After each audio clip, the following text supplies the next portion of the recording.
May I come in, sir? Please. Sir. Please sit down. अच्छा विवेक, Hindi medium दिया है ना? जी सर। अच्छा, आप प्रेसिडेंट था विद्या भारती स्टूडेंट पार्लियामेंट? जी। ये कब था सर? 2016 से 17। क्या क्या हुआ पार्लियामेंट में? सर साथ में बैठते थे, जो स्कूल में और अच्छे कार्यक्रम जैसे कि कोई एनुअल फंक्शन ऑर्गेनाइज करना है या फिर विद्यालय में जो भी समस्याएं हैं उन्हें हम कैसे सुलझा सकते हैं, इन सब पर बातें होती थी और कैसे हम स्टूडेंट वेलफेयर कर सकते हैं। अच्छा, कोई वॉकआउट नहीं था ओपोजिशन का? वॉकआउट सर वो उस लेवल का वैसा पार्लियामेंट नहीं थी, वो सामान्य था जहां लोग चर्चा कर सके, कुछ उस तरह का था वहाँ। आपका ऑप्शन सब्जेक्ट हिस्ट्री है? जी। अच्छा, इंडियन हिस्ट्री और क्या? जी सर, इंडियन हिस्ट्री, बाकी इसमें सब शामिल थे। अच्छा, ओके। और इंडियन हिस्ट्री में आपका फेवरेट ऑथर कौन है? Sir R S. शर्मा। लोग कहते हैं कि हिस्ट्री रीराइटिंग का ज़रूरत है, जी। आपके ख्याल से अच्छा है? सर मुझे लगता है कि समय समय पर अगर नई विचारधाराएं आती हैं, नए तथ्य आते हैं, तो उनके अकॉर्डिंग हमें रीराइटिंग करना चाहिए। हालांकि हमें बस यह ध्यान रखना चाहिए कि वह फैक्ट्स पर, पुरातत्व और साहित्यिक साक्ष्यों पर आधारित हो, कहीं उनमें कोई राजनीतिक या कोई और अन्य झुकाव शामिल ना हो। अगर ऐसा हो रहा है तो हर पीढ़ी को यह करना चाहिए। अच्छा, आज का अखबारों में पढ़े होगा? जी। अच्छा, 4 महत्वपूर्ण न्यूज़ आइटम्स। जी। 47वें राष्ट्रपति के रूप में ट्रंप का आगमन हुआ तो उन्होंने WHO से और पेरिस क्लाइमेट से निकलने का फैसला लिया। दूसरा, जो नक्सलियों की जो समस्या बढ़ रही है छत्तीसगढ़ और जो उड़ीसा के बॉर्डर पर, आज वहां पर एक इनामी नक्सली ढेर हुआ। तीसरा, UGC के कुछ नए नॉर्म्स आए हैं जिस पर जो केंद्र राज्य संबंध है उनमें भी एक टसल देखा जा रहा है। चौथा, जो एक वन नेशन वन इलेक्शन के संदर्भ में जो JPC गठित की गई है, वहां पर जो बातें आ रही हैं सामने कि हमें कैसे कार्य करना चाहिए कैसे नहीं, उन पर भी कुछ मुद्दे सामने आए। बहुत अच्छा, आगे चलिए। ये आपने कहा JPC में वन नेशन वन इलेक्शन की बात कही जी। तो विपक्ष का इसको अपोज करने का क्या कारण है? विपक्ष क्यों नहीं मान लेता है? रिपोर्ट है, उसने कहा है, मान लो। सर मुझे लगता है कि इससे जो क्षेत्रीय दल है और इसके अलावा जो क्षेत्रीय समस्याएं हैं, कहीं ना कहीं उनको जो अनदेखी हो सकती है उनकी, क्योंकि जब भी जो लोकल जो विधानसभा के जो चुनाव होते हैं उनमें कहीं ना कहीं स्थानीय स्तर की समस्याएं भी उठाई जाती हैं। अगर ऐसा होता है तो एक समस्या आ सकती है। सर एक और मैं देखता हूँ, कई बार जो विधानसभा चुनाव होते हैं वहां पर जो लोकल लोग हैं उनको मौका मिल जाता है कि वो दबाव बना सके सरकार पर अपनी मांगों का, कि भाई हमारी यहाँ जो जरूरतें हैं वह हैं, और सरकार पर भी एक दबाव रहता है कि उसे सोशल वेलफेयर के अच्छे कार्य करने हैं। तो मुझे लगता है ये 2 कारण मुख्य लगते हैं। अगर इन पर अच्छे से बात हो और सहमति बने तो कहीं ना कहीं अच्छा विचार हो सकता है। बहुत अच्छा कह रहे हैं आप, बात कह रहे हैं। जी। अच्छा, ये आपके पिताजी नगर पालिका में चंदेरी में हैं? जी।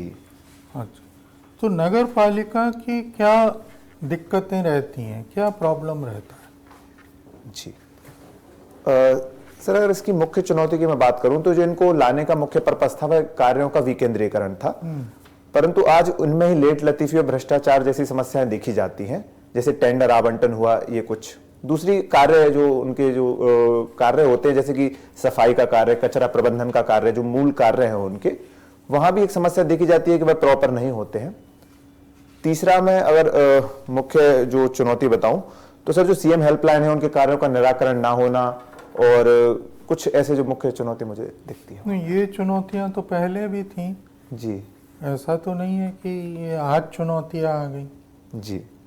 माने मूल चुनौती क्या रहती है सुचारू रूप से काम करने का नगर पालिका? सर एक समस्या वित्त की कमी भी है कि जो उनको लाने का कारण था वो फंडिंग की आज भी कमी देखी जाती है। तो फंडिंग की क्यों कमी देखी जाती है? क्योंकि आपका फाइनेंस कमीशन होता है जी। स्टेट का, जी। वो कहता है कि इतनी इतनी राशि दी जाए। जी। फिर वित्त की क्यों समस्या आती है? सर इसके दो कारण देखे जा सकते हैं। पहला तो ये कि कई बार राज्य जो वित्त आयोग है उसके द्वारा जो आवंटन किया जाता है वह जैसे कुछ राज्यों में तो उसका गठन ही नहीं होता है, और अगर जहां होता है वो प्रॉपर आवंटन उनका नहीं हो पाता है।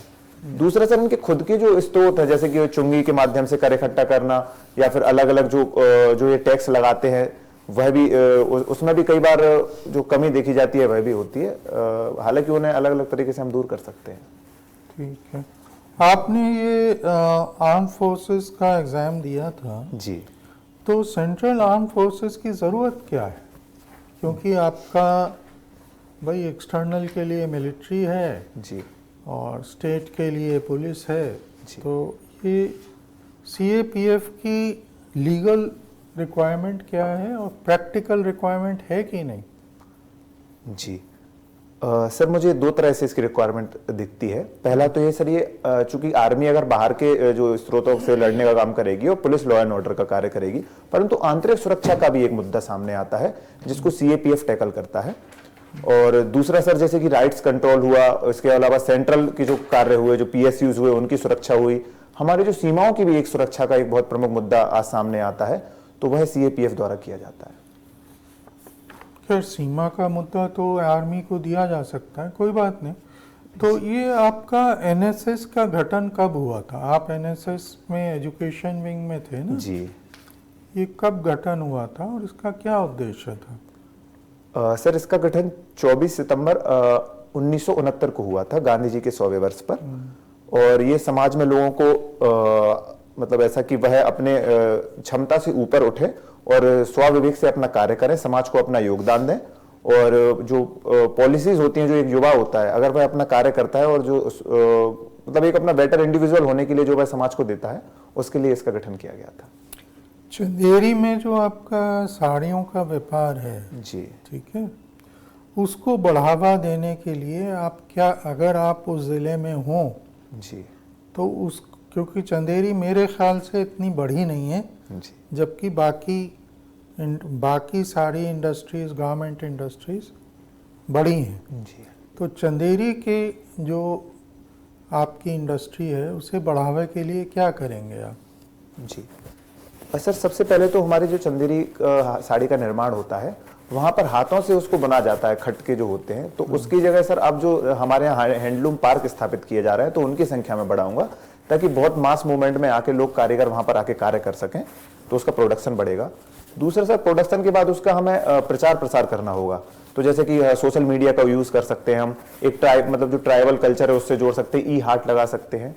तीसरा सर, आजकल पर्यटन हब के रूप में चंदेरी उभर रहा है, तो जो एक्ट्रेस और जो लोग आते हैं वह साड़ी पहनते हैं, अपना सोशल मीडिया से इन्फ्लुएंस करते हैं, तो मैं ऐसी भी कोशिश करूंगा कि चंदेरी जो साड़ी है वह विश्व के रूप में, जो चूंकि उसका जीआई टैग भी है, तो वह कहीं ना कहीं विश्व के स्तर पर छाए, ऐसा मैं पूरा कोशिश करूंगा। चंदेरी में लूम्स कौन सी यूज होती हैं जिससे बिनते हैं? जी। वो कौन सी नॉर्मली किस लेवल की लूम्स होती हैं? क्या टेक्नोलॉजी होती है लूम? एक तो पुरानी तरह की लूम होती है जी, और आधुनिक तरह की कौन सी लूम्स यूज कर रहे हैं आजकल? सर मैं लूम से मतलब नहीं समझ पा रहा हूँ, जैसे कि उसमें, अरे जिस पे बुनते हैं ना, जी, क्या कहते हैं, खाट कहते खटका हैं, कहते हैं। खटका कहते जी। हैं, खटका कहते हैं। हाँ। तो वो खटका पुरानी तरह का खटका इस्तेमाल हो रहा है या उसमें कुछ वृद्धि हुई है सर टेक्नोलॉजी? आज भी लगभग 90% घरों में पुराने खटका यूज हो रहा है। अच्छा, तो नेक्स्ट लेवल ऑफ खटका कौन सा होता है? सॉरी सर, मैं पढ़ूंगा इसके अच्छा, जैकार्ड होता है। बारे में। जी, तो मैडम के प्रश्न मैंने चुरा लिए, अब मैडम। कोई बात नहीं है। Vivek, good evening. Good evening ma'am. You know, Madhya Pradesh का जो वन फॉरेस्ट कवर है जी, वो काफ़ी अच्छा है, मतलब वो नियरली स्टेट्स में सबसे ऊपर है। जी। वो कितना है? मैम एग्जैक्टली तो नहीं कह सकता, पर मतलब 34% ज्योग्राफिकल एरिया का जी 34% के अराउंड है। 34% तो नेशनल टारगेट है। जी मैम, मध्य प्रदेश ने 30% को 1/3 को क्रॉस किया है। इसको करीब 25% है, ठीक है। तो वो भी काफ़ी अच्छा है, क्योंकि बाकी राज्य तो बहुत पिछड़े हुए हैं, जैसे राजस्थान में तो करीब 8 या 9% ही है। जी, तो आप ये बताएं कि, और इंडिया का स्वयं का 25% है, जी, तो ये इंडिया से थोड़ा सा ज़्यादा है। जी, ये बताएं कि मध्य प्रदेश में ऐसी क्या योजनाएं चालू हुई हैं कि वो फॉरेस्ट कवर को बढ़ा रही है। जी मैम, जैसे सबसे पहले तो ये हुआ है कि हमने वनों को संरक्षण देने के लिए वृक्षारोपण कार्यक्रम शुरू करे हुए हैं, जहां हमारे पूर्व मुख्यमंत्री जो शिवराज सिंह चौहान जी थे वो स्वयं इसको बढ़ाते थे कि हर व्यक्ति को एक पेड़ लगाना है अपने जन्म पर, ऐसा कुछ करते थे। एक वो कारण हुआ। दूसरा मैम, हमारे यहाँ ट्राइबल कल्चर बहुत है, जनजातियों की सर्वाधिक संख्या हमारे यहाँ है, तो जनजातियों का हमेशा जुड़ाव रहा है वनों से। तो लघु वनोपज संग्रह करना और जो ट्राइबल पीपल है उनका एक जो निवास स्थान है वह भी वनों में होना, तो वह भी उसका संरक्षण करते हैं। और तीसरा में, मध्य प्रदेश में पहले झूम खेती बहुत होती थी, तो अब उसको जो स्थानांतरित कृषि है जहां वनों को जला दिया जाता था, अब उससे हम दूर हटके वनों का उपयोग कर रहे हैं, इसलिए हम उसका संरक्षण लगातार कर रहे हैं। तो इससे मध्य प्रदेश में फॉरेस्ट कवर बढ़ रहा है लगातार। कुछ समय पहले जी, आप इतिहास के विद्यार्थी हैं, एक बहुत बड़ा आंदोलन किया था सुंदरलाल बहुगुणा ने, उसके बारे में कुछ मालूम है? जी मैम, नर्मदा बचाओ आंदोलन जो एक जुड़े हुए थे वह उससे, चूंकि नर्मदा नदी पर जो सरदार सरोवर बांध बनाया जाने वाला था उससे जो बहुत पर्यावरण को नुकसान होने की एक संभावना व्यक्त की गई थी, तो उसके जो मेधा पाटेकर ने साथ में मिलकर आंदोलन चलाया, उसमें यह हुआ कि सरकार ने भी उस चीज को समझा और जो विस्थापित थे लोग उन्हें भी कहीं ना कहीं सही जगह स्थापित किया गया। और जो प्रतिपूरक वनीकरण कहा जाता है कि जितने पेड़ अगर हटते हैं, कटते हैं, तो उन्हें हम कहीं ना कहीं दूसरी जगह पर स्थापित करते हैं, ऐसे कुछ इनिशिएटिव लिए गए। तो क्या आप इस बात से सहमत हैं कि इतिहास नेता बनाते हैं या नेता इतिहास का निर्माण करते हैं? जी मैम, मैं इस बात से सहमत हूं, क्योंकि उनके पास वो संसाधन होते हैं कि वह इतिहास को लिख सके, इतिहास को दिखा सके। क्योंकि विजेताओं के पास संसाधन है, वह दिखा सकते हैं, आम लोगों के पास वह संसाधन नहीं होते हैं कि वह अपने आप को स्थापित कर सकें।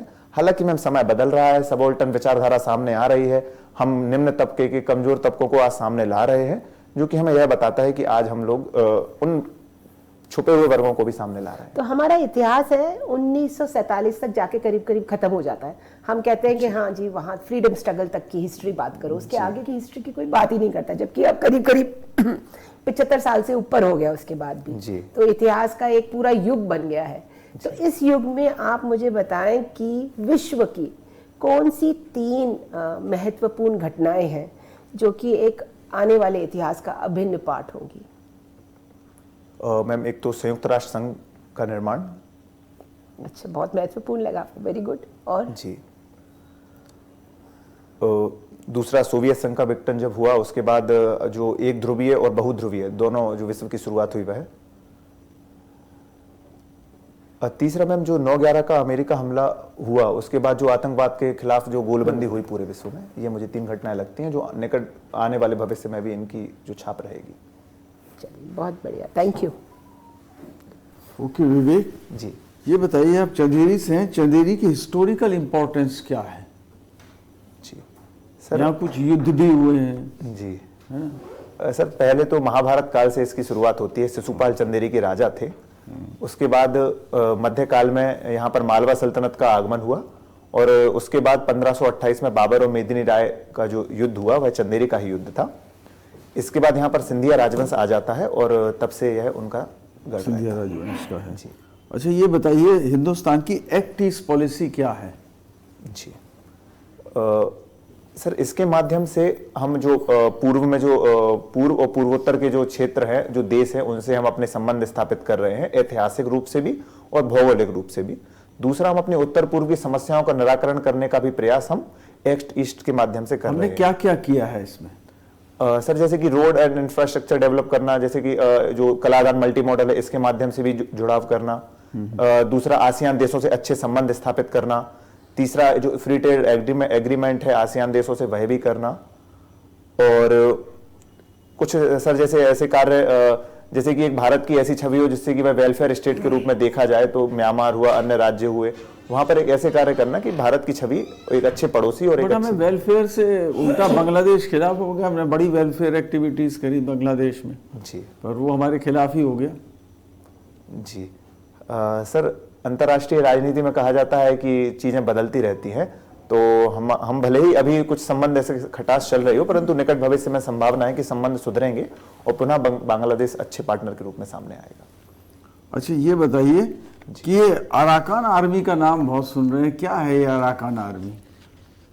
सर जितनी मेरी समझ है ये म्यांमार में एक रेबेल ग्रुप है, वह जो चाहता है जो सत्ता परिवर्तन का एक गुट है, इतनी मेरी जानकारी है इसके बारे में। अच्छा, ज़्यादा इनके बारे में जानकारी सर आपको मैं नहीं? पढ़ूंगा इनके बारे में। अच्छा, कौन सा आइलैंड है जिसके बारे में हमारे यहाँ ये मीडिया लिखता है कि वो आइलैंड को अमेरिका अपना बेस बनाना चाहता है बांग्लादेश का? सॉरी सर, मैं याद नहीं कर पा रहा हूँ अभी। बांग्लादेश में मोहम्मद यूनुस का स्टेटस क्या है, वो क्या है उनका डेजिग्नेशन? सर अभी अंतरिम सरकार के प्रमुख के रूप में वह कार्य कर रहे हैं, हालांकि वह निर्वाचित नहीं है, वह अस्थायी रूप से कार्य कर रहे हैं। अच्छा, अभी यूएस के इलेक्शन हुए, आप बता सकते हैं यूएस में कितनी पॉलिटिकल पार्टी हैं टोटल? सर टोटल पार्टीज के बारे में रिपब्लिकन और डेमोक्रेट्स वो तो सभी सुनते हैं, और उसके लिबरल अलावा भी कोई पार्टी है? पार्टी, सॉरी सर मैं पढ़ूंगा इसके अच्छा, कनाडा को 51 स्टेट बना दिया जाए यूएस की, इसके बारे में क्या आपका विचार है? ये इनका ओरिजिनल प्लान है डोनाल्ड ट्रंप का, या ये प्लान पहले भी दिया जा चुका है कभी? सर पहले दिया जा चुका है नहीं, इसके बारे में मुझे जानकारी नहीं है, पर मुझे लगता है कि प्रत्येक देश की स्वायत्ता है, तो उसको ऐसे स्वायत्ता हर देश की बरकरार रहनी चाहिए। ऐसे कुछ मुद्दे हों तो इनमें सुलझाए जा सकते हैं, ऐसा मुझे लगता है। अच्छा सर, विवेक, आपने फॉरेस्ट कंजर्वेशन की बात कर रहे थे, मैं सुन रहा था, बट ये बहुत चर्चा में था एक टाइम पे कि बहुत ज़्यादा जंगल को नष्ट किया जा रहा है डायमंड माइनिंग के लिए मध्य प्रदेश में। जी सर। क्या ये सच है? सर पन्ना और बक्सवाहा के जंगलों में ये बात उठी थी कि वहां पर डायमंड माइनिंग के लिए ऐसा किया जा रहा है, ये बात सुनने में आई थी सर, ये बात सच है। अच्छा, दूसरा ये जो ट्राइबल्स की आप बात कर रहे थे, जी तो क्या ट्राइबल को मुख्य धारा में लाया जाना चाहिए या उनको एक अलग सेग्रीगेट करके रखा जाना चाहिए, जैसे आबूजबाड़ में रखे हुए हैं या जैसे निकोबार में रखे हुए हैं? आपका क्या राय है इसके बारे में? सर इसमें हमें जनजातियों की स्पेसिफिक नीति को अपनाया जाना चाहिए। जैसे कि अगर हम हमारे मध्य प्रदेश और छत्तीसगढ़ जैसे राज्य की बात करें तो यहाँ पर जनजातियों को मुख्य धारा में शामिल किया जा सकता है, क्योंकि अब वह अपने आप को कहीं ना कहीं सामान्य कल्चर से, सामान्य जनमानस से जोड़ चुके हैं। परंतु जो अंडमान निकोबार की कुछ स्पेसिफिक जैसे सेंट्रलीज जो जनजातियां हुई, वह अभी भी अपने आप को थोड़ा सा जो छुपे हुए और अपने आप को थोड़ा सा जो दूर मानते हैं, तो वहां पर अभी हमें थोड़ा समय लेना चाहिए। उन जनजातियों को कहीं ना कहीं उन्हीं के क्षेत्र में विकास का मौका दिया जाना चाहिए, और जब थोड़ा एक समय आता है अच्छा, उसके बाद हम उन्हें मुख्य धारा में लाने की पुनः प्रयास कर सकते हैं। आपके पिताजी नगर पालिका के लिए काम करते हैं, जी। ये नगर पालिका की शक्ति कहाँ से आई और कैसे ये शुरू हुआ? सर जैसा कि हमारे डीपीएसपी में लिखा हुआ था कि हमें स्थानीय जो स्वशासन है वो विकेंद्रीकरण के लिए कार्य करना है, तो उसी के माध्यम से 74वें संविधान संशोधन 1992 से हमने ऐसे संविधान का दर्जा, जो संवैधानिक दर्जा दिया, उसके माध्यम से इसकी शुरुआत हुई। लेकिन इसके लिए क्या जो फाइनेंशियल पावर्स इनको मिलना चाहिए वो मिला हुआ है? सर इसमें ये प्रोविजन जुड़ा हुआ था कि जो 12वीं अनुसूची के विषय हैं और जो वित्त की जो चीजें हैं वह राज्यों पर छोड़ दी गई कि वह अपने हिसाब से इनको आवंटित करें। तो यह एक थोड़ी चुनौती हुई, जिससे कि उनके जो तुलनात्मक रूप से अन्य देशों से हम तुलना करें तो हमारे स्थानीय स्वशासन काफी कम वित्त को इकट्ठा कर पाते हैं। यह एक समस्या आज भी बनी हुई है। दिल्ली जैसे शहर में तनख्वाह देने के लिए नहीं मिलता है। जी। छोटे शहरों की तो बात ही छोड़ दीजिए। जी। अच्छा, ये आप जॉगिंग का शौक रखते हैं? जी सर। तो रनिंग और जॉगिंग में क्या फर्क है? सर रनिंग जो एक स्पेसिफिक तेज दौड़ना, जहां हम अपनी कैलोरीज बर्न करते हैं, मिनिमम 5 से 8 किलोमीटर प्रति आवर की स्पीड से दौड़ने को रनिंग मान सकते हैं। परंतु जॉगिंग एक सामान्य जो एक चाल हुई, उससे तो हल्का सा तेज, जैसे 2 या 3 किलोमीटर प्रति आवर से अगर हम चलते हैं, तो यह इन दोनों में एक तकनीकी डिफरेंस हो सकता है। अच्छा, ये मध्य प्रदेश का जो विभाजन हुआ छत्तीसगढ़ और इसमें, जी, तो जो खनिज पदार्थ है ज़्यादातर छत्तीसगढ़ में चला गया। जी। तो मध्य प्रदेश के पास क्या है? आप कल को प्लान करेंगे, you will be a planner, तो आप किस तरह से मध्य प्रदेश को आगे बढ़ाने की कोशिश करेंगे? सर मैं पहले तो हमारे जो खनिज संपदा है वह हमारे जो पूर्व इलाके हैं, बालाघाट हुआ और जो मंडला, इन इलाकों में आज भी बहुत संपदा है, और जो पन्ना जैसे इलाके वहाँ भी खनिज संपदा है, तो उनका मैं यूटिलाइजेशन करूँगा। दूसरा सर फिर मैं ये कोशिश करूंगा कि मध्य प्रदेश को मैन्युफैक्चरिंग और सर्विस सेक्टर में भी आगे लाया जाए। मध्य प्रदेश एक कृषि कर्मण अवार्ड लगातार जीतता है, तो हम कहीं ना कहीं कृषि और उद्योग को जोड़कर एक एग्रो इंडस्ट्री बना सकते हैं, तो जहां हम तीनों सेक्टर में मध्य प्रदेश को आगे ले जा सकते हैं। ये एक अच्छा विकल्प हो सकता है। विवेक, फॉर्मल पार्ट कर चुका है, हम आपको अभी बुलाएंगे इनफॉर्मल पार्ट के लिए। आप जाइए, थैंक यू सो मच। बुलाएंगे। Thank you so much.